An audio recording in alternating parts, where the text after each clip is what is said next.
Welcome friend, কেমন আছো সবাই? আবার চলে আসলাম নতুন একটা মিনি ব্লগ নিয়ে। তো আজকে আমি যাচ্ছি আম খেতে একটা ঠাকুমার বাড়ি, আর আমার সাথে যাচ্ছে দেবা আর অমর। এরপর অমর তো মাঠের আল দিয়ে হাঁটতে হাঁটতে হোঁচট খেয়ে পড়েই গিয়েছে।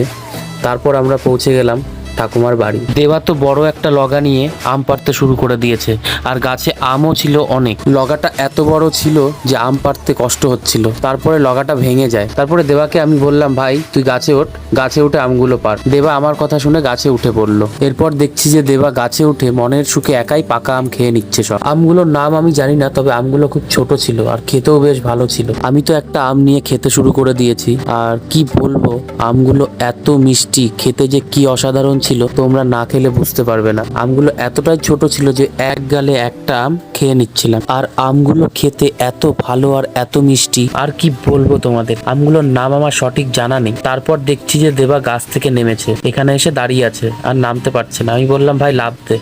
দেবাও আমার কথা শুনে গাছ থেকে মারলো লাফ। তারপর দেখলাম যে গাছে একটা কাঁঠাল পেকে আছে। অমরকে বললাম, ভাই কাঁঠালটা পার। অমরও গাছে উঠে কাঁঠালটা পেরে ফেললো। এদিকে দেখো আমরা কত আম পেরে ফেলেছি। তারপর একটা কাঁচা আম খাওয়ার জন্য সেটাকে ভালো করে ধুয়ে নিলাম। কাঁচা আমটাও খেয়ে দেখলাম যে খেতে বেশ ভালো, একটু লবণ হলে আরেকটু ভালো হতো, সে যাই হোক। তারপর আমি আরেকটা পাকা আম নিয়ে ছুলে সেটাকে খেতে শুরু করলাম।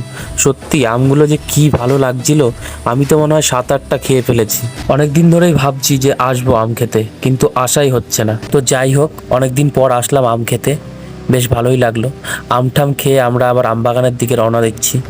ভিডিওটা ভালো লাগলে একটা লাইক করে দিও, আর চ্যানেলে নতুন হয়ে থাকলে সাবস্ক্রাইব করে দিও। এদিকে তো শয়তানি করে দেবা আবার অমরকে ফেলে দিয়েছে জমির আল থেকে। তো টাটা বাই, দেখা হচ্ছে নতুন ভিডিওতে।